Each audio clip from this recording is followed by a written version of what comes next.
Assalamualaikum warahmatullahi wabarakatuh. Kembali lagi bersama Sinja Entertain dengan saya Ocu. Kali ini Ocu akan merangkum sebuah film yang Ocu yakini banyak dari kalian yang belum mengetahui film sebagus ini. Mengisahkan tentang perjuangan dan pengorbanan dari dua makhluk hidup yang berasal dari dunia yang berbeda. Ocu harap kalian dapat menonton film ini sampai selesai. Seperti biasa, bagi kalian yang ingin masuk surga, silakan berikan dukungan dengan cara subscribe, like, dan komen. Terima kasih Ocu ucapkan kepada kalian yang telah support, dan inilah alur cerita filmnya.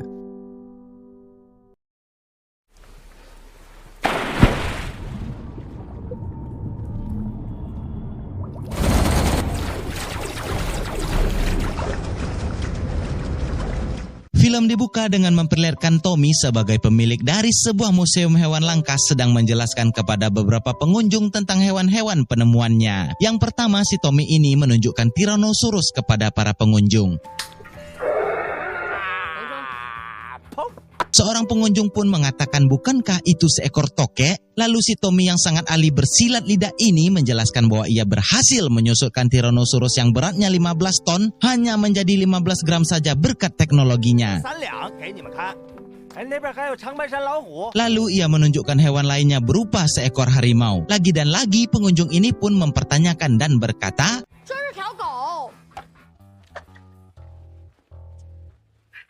selanjutnya Tommy menarik tali tirai dan menunjukkan pahlawan super berbentuk Batman berhasil ia awetkan. Lalu seorang pengunjung tiba-tiba memakan telinga Batman yang terbuat dari sayap ayam. Pengunjung yang sudah bosan ini pun mempertanyakan apakah masih ada hewan lainnya yang bisa mereka lihat.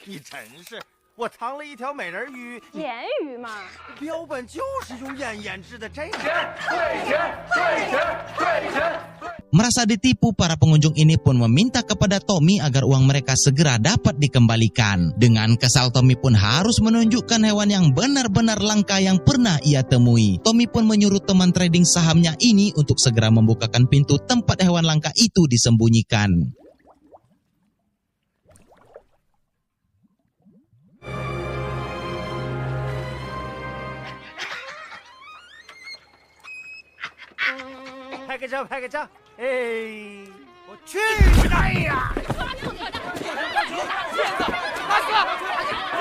Scene beralih memperlihatkan kepada sekelompok orang-orang kaya sedang melakukan transaksi pembelian pulau dengan cara pelelangan. Lalu kita akan berfokus kepada sosok Liu, sang miliarder muda yang tidak peduli apa kata penasihat keuangannya karena ia terus menawar pulau tersebut sampai lawannya tidak sanggup membelinya. Dan akhirnya Liu pun berhasil mendapatkan pulau tersebut meskipun harganya sangat tidak wajar.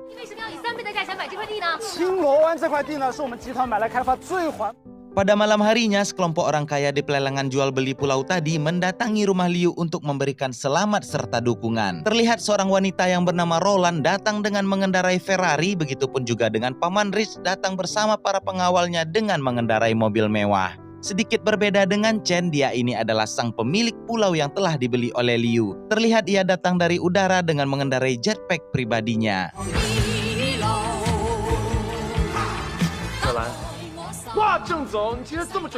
Ketika para orang kaya ini sedang bergibah bersama membicarakan pulau yang dibeli Liu, tiba-tiba Chen mengatakan bahwa keputusan Liu membeli pulau yang tidak ada apa-apa di sana merupakan sebuah keputusan yang salah. Ditambah lagi di sana terdapat banyak ikan lumba-lumba yang akan menggagalkan rencana Liu untuk membangun cagar alam biota laut. Akan tetapi Liu menunjukkan kepada Chen bahwa ia sudah mendapatkan izin dari pemerintah untuk menambahkan sonar yang terbaru yang membuat lumba-lumba tidak mendekati pulau tersebut. Setelah Chen membacanya, seketika ia langsung menyesal telah menjual pulau dan ia segera pergi meninggalkan rumah Liu. Mengetahui dirinya akan mendapatkan keuntungan yang berlipat, maka sang paman ini dan anaknya Roland ingin bekerja sama dengan Liu. Meskipun pribadi Liu ini pribadi yang selengean, akan tetapi ia sangat jeli dan ahli dalam berbisnis dan belum menyetujui permintaan sang paman.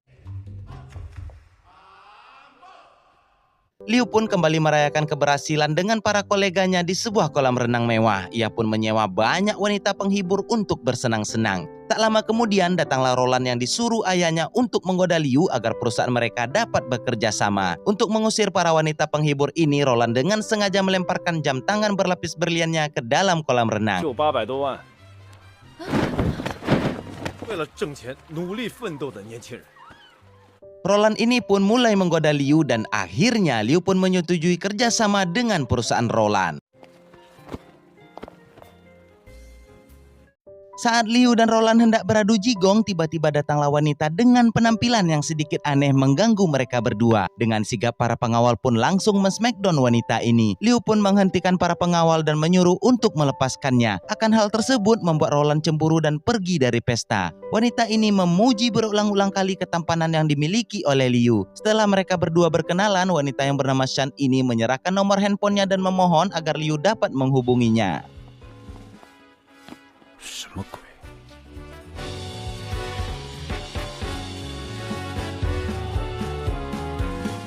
Di dalam perjalanan pulangnya, Shan terlebih dahulu makan ayam goreng kesukaannya dan ia memesan beberapa obat-obatan untuk keperluan ikan.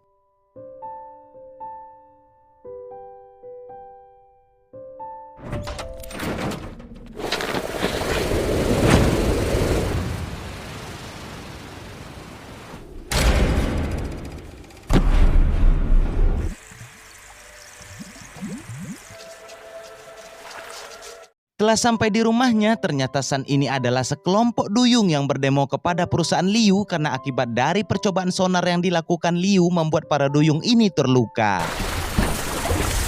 Keesokan harinya, Liu dan para koleganya sedang mengadakan rapat bersama dalam mewujudkan pulau yang ia beli akan dipasangkan sonar yang lebih canggih dan lebih kuat dalam mengusir lumba-lumba. Dilihat dari simulasi yang diperagakan SPG ini, seketika langsung membuat ikan mas yang cantik ini langsung meledak.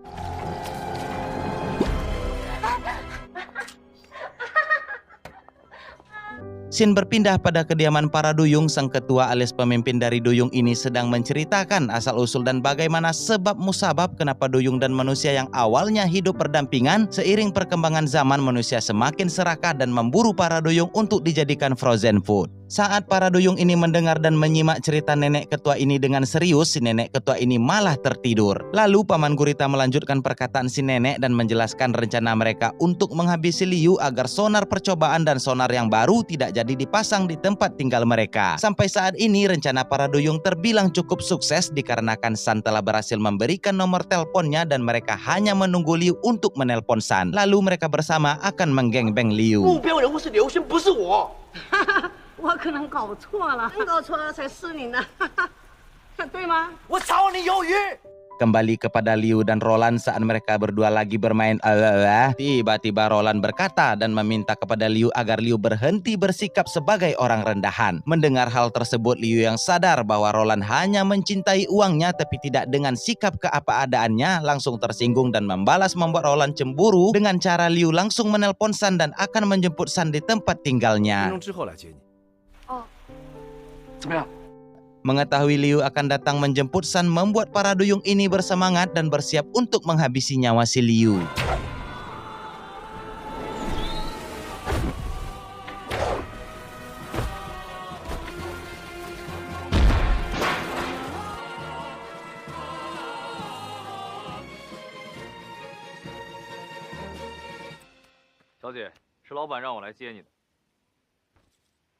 Ternyata yang menjemput Shan bukanlah Liu, melainkan anak buahnya. Lalu Paman Gurita mengantarkan tas yang berisikan berbagai macam senjata kepada Shan untuk membunuh Liu. Tiba-tiba saat anak buahnya Liu ini hendak pergi, ia pun menginjak tentakel Paman Gurita. 你干嘛？你别拉，你拉断了脉盛就不好了。大口！对不起，我真的没见过这么大的八爪鱼。不好意思，叔叔。 Telah sampai di kantornya Liu, di saat keadaan sepi, Shan memberikan perasan lumut beracun pada sebuah gelas yang ada di depannya. Shan yang berpikir bahwa Liu akan langsung datang menghampirinya, ternyata tidak. Lagi dan lagi anak buahnya terlebih dahulu memeriksa Shan dan memastikan Shan bukanlah ancaman bagi mereka.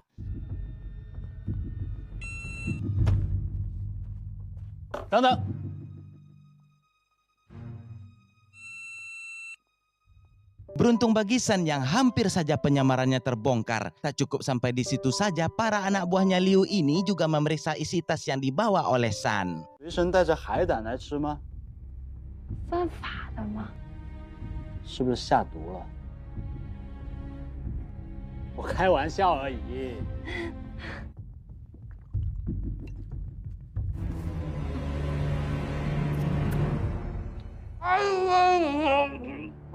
乐先生，乐先生，喝点酒就没事啦。乐先生，你没事吧？喝点水吧，乐先生。哦。 Lalu San pun melihat Liu dan ia pun mengikutinya. Setelah semuanya dirasa aman dan ada kesempatan, San pun melakukan rencananya untuk membunuh Liu. 你他妈的，连小事都做不好！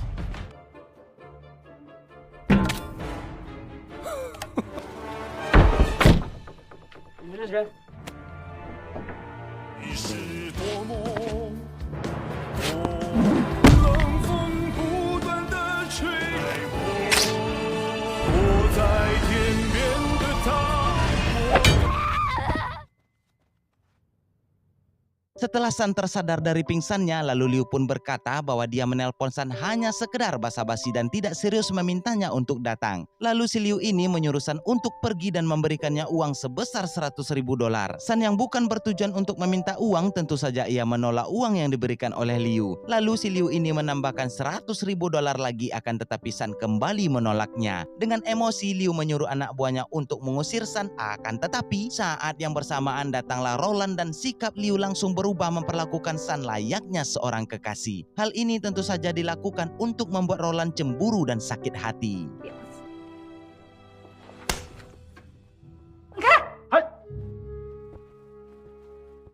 Di dalam mobil, San masih berusaha terus menggoda Liu dengan menggoyangkan anu-anunya. Liu kembali memberikan uang dan memberikan pilihan kepada San mau keluar sendiri atau dilempar dari mobil. Bukannya takut, San malah mengajak Liu untuk makan ayam goreng di tempat kesukaannya. Dan Liu pun mengiyakan permintaan San. Lalu anak buahnya Liu mengucapkan selamat bersenang-senang kepada bosnya. Bukannya mendapatkan apresiasi, malah mendapatkan tendangan maut dari Liu karena anak buahnya ini tidak mengerti apa itu raso pareso.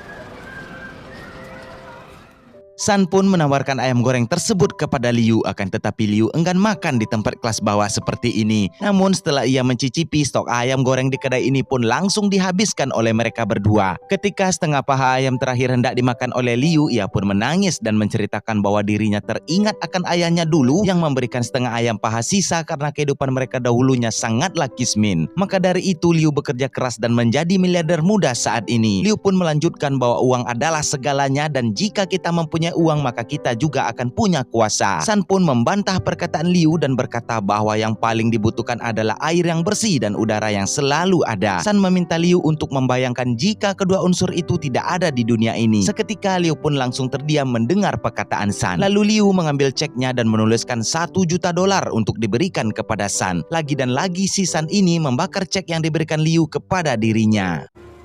你是谁？你的目的是什么？ 你听好不好？ 我刘某什么大风大浪没见过？7年的股债，97年金融风暴，02年非。第三最高，安更高，哈！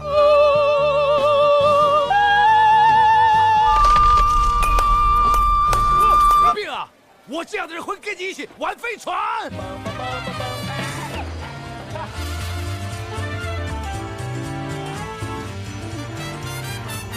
干嘛要放屁呀？ Liu pun mengantarkan San pulang. Tiba-tiba handphone San berdering. Ternyata yang menelponnya adalah Paman Gurita yang sudah bersiap dengan para duyung lain untuk membunuh Liu. Sesampainya di depan pintu, San pun menanyakan kepada Liu jika waktu sisa hidup yang dimiliki Liu hanya tinggal 1 menit, apakah yang akan ia lakukan? Liu pun dengan tersenyum menjawab bahwa dirinya tidak ingin melakukan apa-apa dan hanya akan memandangi wajah San sampai maut menjemputnya. San yang polos salah tanggap akan jawaban Liu, lalu si San ini membuka outfitnya dan membiarkan Liu melihat baunya. Saya yang berpikiran Liu akan berkata, tutuplah kembali, akan tetapi si bangke ini malah berkata, nyalakanlah lampu agar ia bisa melihatnya dengan jelas. Kampret. 太着急，我们进屋把灯开到最亮，仔仔细细的看。还有，干嘛放他走啊？我不行。啊！就差那么一步，是刘轩吗？喂！ 我们一定不能错过！沙流石，沙流石，沙流石。Keesokan paginya, Liu membawakan san bunga mawar seperti bunga yang pernah saya berikan kepada mantan pacar saya yang sekarang sudah saya nikahi. Terlihat dari raut wajah Liu bahwa dia telah jatuh cinta kepada San. Mereka akan makan siang bersama di sebuah restoran mewah. Ternyata koki yang akan memasak makanan mereka adalah Paman Gurita. Ketika Paman Gurita ini bersiap untuk menyerang Liu, tiba-tiba seluruh pengawalnya pun datang. Maka ia pun beralasan akan memasak sebuah menu dari daging gurita. Dengan terpaksa ia harus mengorbankan bagian dari tubuhnya ini untuk dijadikan santapan makan siang.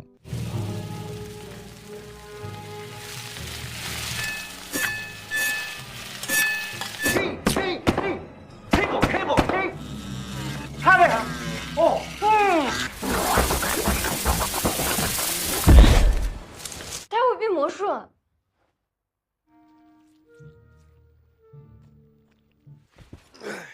你是不是喜欢他了？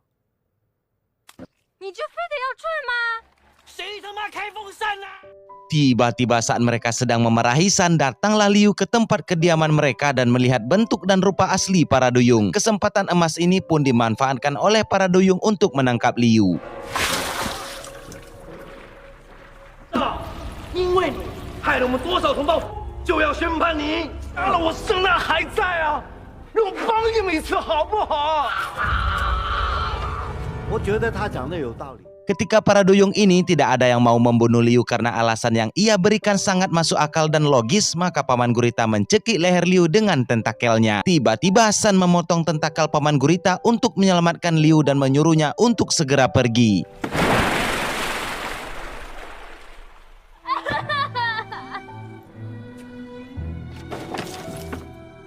Berhasil meloloskan diri, Liu langsung melaporkan penganiayaan terhadap dirinya kepada polisi. Liu yang menjelaskan pernyataannya malah membuat polisi ini tertawa sampai terbahak-bahak.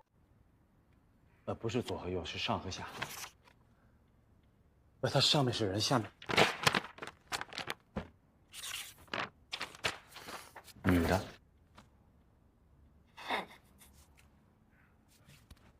你又笑什么？笑。对对。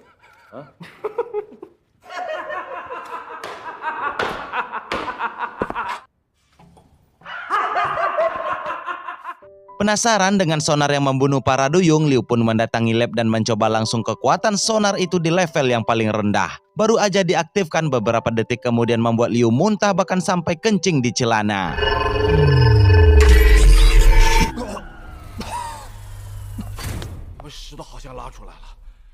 Ia pun mendatangi para koleganya dan meminta agar sonar itu dimatikan. Tentu saja para kolega ini tidak setuju dengan permintaan Liu. Saat yang bersamaan datanglah Roland dan ia menyetujui permintaan Liu untuk mematikan sonar tersebut.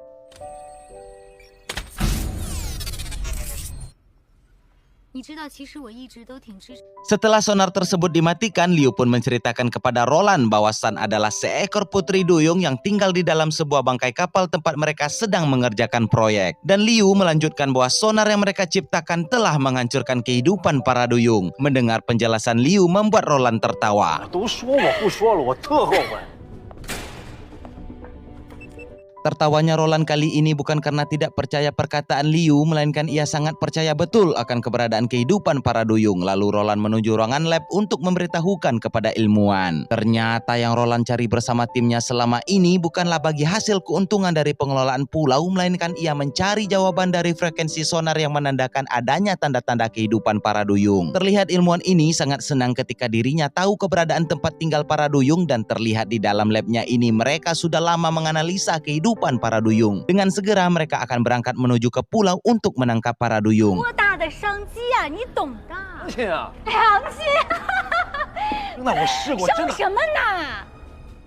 Liu pun berusaha mencegah Roland, akan tetapi Roland malah mencemooh niat baik Liu untuk melindungi para duyung. Roland pun menawarkan bagi hasil atas DNA duyung yang akan ia tangkap. Tentu saja Liu kembali menolak dan memperingatkan Roland bahwa yang Roland lakukan kali ini tentunya melanggar hak asasi perduyungan dan melanggar undang-undang pemerintahan. Roland bersama timnya menuju pulau dengan persenjataan yang lengkap dan dengan kekuatan yang penuh untuk menangkap para duyung.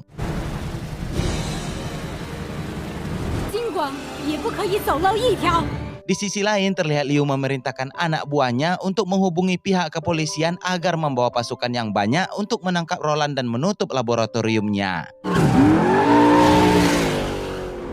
Scene berpindah ke tempat kediaman para duyung, terlihat pasukan Roland telah berada di sana. Karena tidak menemukan satu ekor pun, ilmuwan ini menyuruh anak buahnya turun ke bawah laut untuk memeriksa keberadaan para duyung.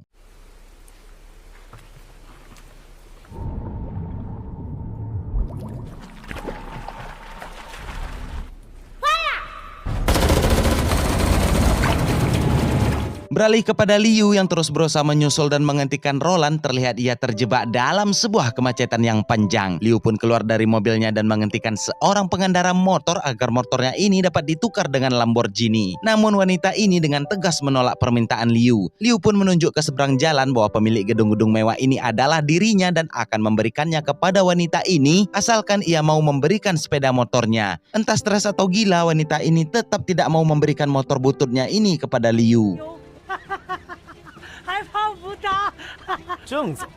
Berpindah ke tempat para duyung yang dimana mereka semua telah ditembaki dengan sadis dan tidak berperi keduyungan. Mereka semua ditangkap, dibacok, dicincang dan dimasukkan ke dalam karung goni. Berbagai daya dan upaya terus dilakukan oleh para duyung ini agar mereka semua bisa selamat.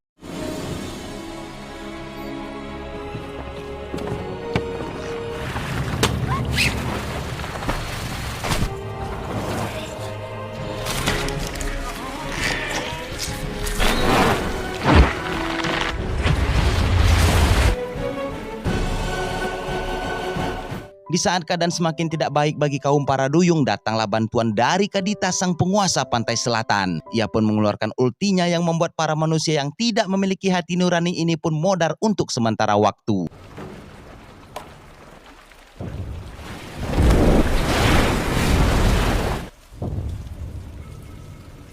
Akibat terkena ledakan bazooka dari ilmuwan ini membuat sang nenek terlempar ke laut yang berada di luar kapal. Lalu nenek memberitahukan kepada para duyung yang masih selamat bahwa Liu benar-benar menepati janjinya untuk mematikan sonar. Dengan segera dan bergegas, para duyung ini pun melarikan diri ke laut yang lebih luas.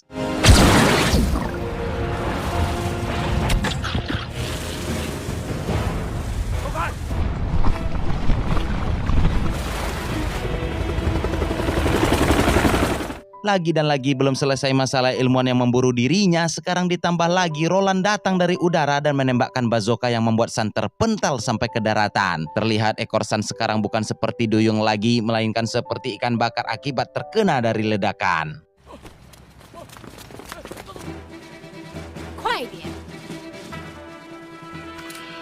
Di saat San akan dibunuh oleh Roland dan timnya, beruntunglah Liu datang di waktu yang tepat. Melihat Liu lebih memilih seekor ikan daripada dirinya yang merasa lebih dari hal apapun membuat Roland sudah tidak berpikir jernih lagi. Hal ini dikarenakan api-api cemburu di dalam hatinya semakin membesar.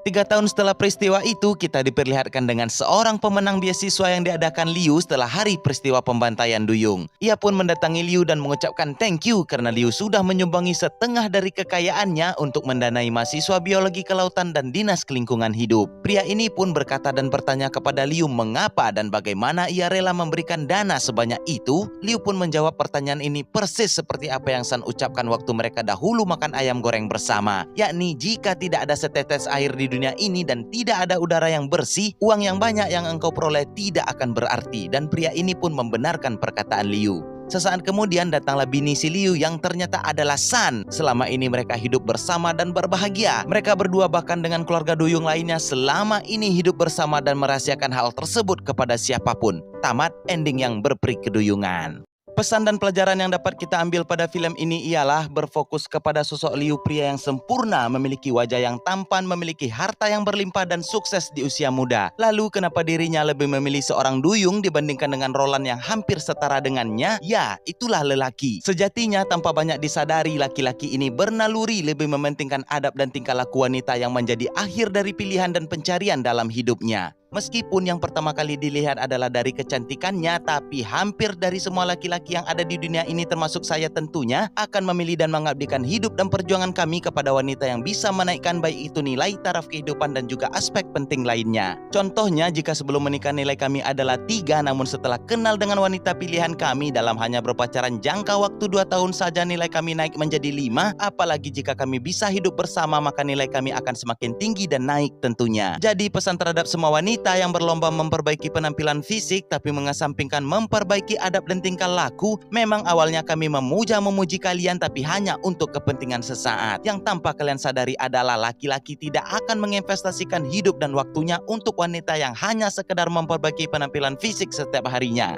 Mungkin akhir-akhir ini kita dapat lihat bersama maraknya kasus perselingkuhan dan perceraian, baik itu dari kalangan artis sampai ke tetangga bahkan teman kita sendiri. Yang jadi pertanyaannya adalah kenapa wanita selingkuhannya ini hampir rata-rata mohon maaf lebih kurang secara fisik dibandingkan dengan istrinya. Inilah bukti bahwa jika hanya fisik yang dibenahi oleh sang istri tapi tidak memenuhi makanan utamanya yakni ego sang suami, maka si suami ini akan mulai mendapatkan kenyamanan dari luar rumah tangganya. Contohnya jika sang istri menelpon suami sebelum waktu pulang minta menitipkan sesuatu dan ternyata ia lupa, lalu sang istri malah memarahinya bahkan sampai membandingkannya. Disinilah awal mula kehancuran itu dimulai. Bayangkan saja jika ia di rumah tidak pernah diapresiasi dan dipuji oleh istrinya, lalu sesampainya di kantor ia malah dipuji oleh teman kerja yang mengatakan, bagus banget kerja abang, rapi dan ganteng sekali abang ini. Nah sekali lagi untuk para wanita, inilah titik kenyamanan itu dimulai karena si suami mulai diberikan makan egonya oleh teman kerja atau siapapun itu.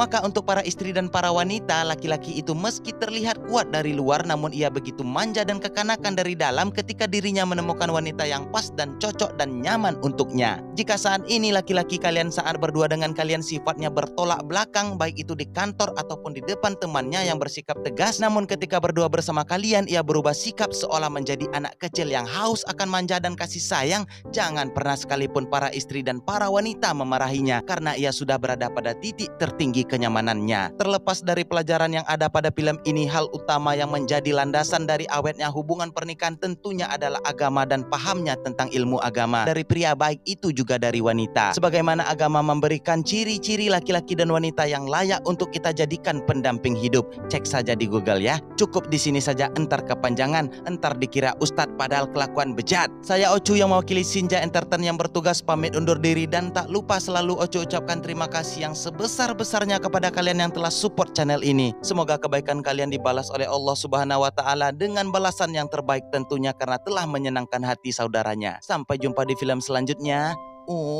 Uns, tayang, gendong. Terima kasih.